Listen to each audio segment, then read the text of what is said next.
Hey, welcome back. We're going to wrap up our little tour of Bloomfield here today with Mayor Rhonda Hagan, as we're going to talk a little bit about, well, Before I Die. There's a little wall here. If you happen to be in Bloomfield, there's some chalk over on the side. If you happen to be here, your visit won't be complete unless you stop by and put on there what I want to do before I die. And just about, I like the one right there. Somebody says I want to live. And I guess that's about as good as anything. I want to live before I die. And that's probably good advice for anybody. So, Rhonda, again, we do appreciate you having us here in Bloomfield. Now, I know there's a lot of other attractions we haven't gotten to, such as the park. You got a really nice park here. Oh, yeah, we have a nice park. There's a pavilion up there that can be rented for birthdays, family reunions, that sort of thing. We got a walking trail that goes around the park. There's a fishing lake. It's called Fishing in Neighborhoods. They stock it twice a year, so it's open to the public as long as you got your fishing license. And we've also put in for a grant to put a nature trail in around the park.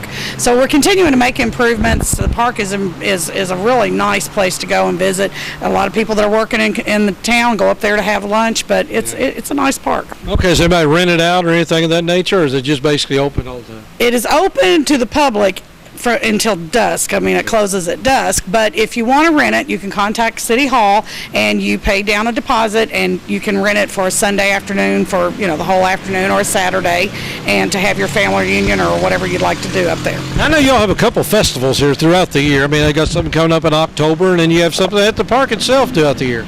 We will be having the Bloomfield Park Fest on October 3rd, the first Saturday in October, and we're hoping to make this an annual event. There'll be dog contests. We're even planning to have an agility competition this year, and you just bring your dogs and have a fun day with the dogs.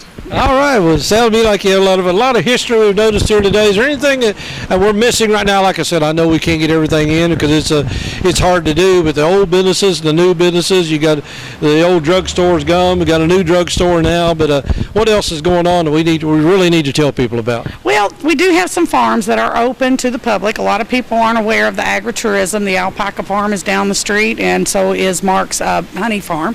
And so there's several things that you can come here to do. Spend the day. We do have several tourists that visit our community, just traveling through. They may see the signs out on the BG, and they come through here and they tell us what a beautiful little town is. So that you can eat lunch here, you can visit the park, you can go through the shops, you can do several things here. Now, I've been to the farmers market a couple times, so I know there's a good farmer. Now, when do they have the farmers market? The farmers market is on Wednesday afternoons from 3 to 7, and then on Saturdays from 8 until 1. Okay. 8 to 1. Okay. Stop and think about that. Well, like I said, there's so much to see and do in Bloomfield. A nice little quiet town, and crime's almost non-existent. You do have a police force, and it's very active. Yeah, we have 2 police officers. They primarily work part-time, but like you said, we're a pretty quiet little town. It's a small little country town. We don't have a lot of crime here. Of course, it's like anything else. You're going to have incidences that go on, but for the most part, it's a pretty safe community. And it's a clean community. I'm going to say that's one of the things I've noticed since I've been over here. You can look around. I mean, it's just absolutely beautiful. So, and that has to be on a large part due to you and the city council. Well, we take a lot of pride into our community, and we started several years ago. We started an organization called Bloomfield Proud, and we started doing cleanup then. And I think it just kind of had a spiderweb effect, and people just. We don't have a lot of problem with litter and trash, and we're working on some of the abandoned buildings and getting those addressed so that we can make this a place where people want to come and visit and people want to come to live. All right, well, Mayor Rhonda Hagan, we do appreciate you having us over here today, and so we wish you all the best. Thank you very much. Thank you for being here. All right, well, thank you for tuning in today, and again, well, things to do before you die. One of them to put on your list is visit Bloomfield, Kentucky. So if you get a chance to stop over, and I know they're always happy to see you, and there's always something to do. If you just spend a little time or spend the entire day, they'll love to have you. This is Kenny Fogle for Channel 6 TV, Community Focus here in Nelson County. Glad to have you today. Glad you can let us into your home, and we'll see you next time here on Channel 6 TV, Central Kentucky TV. Take care, everybody.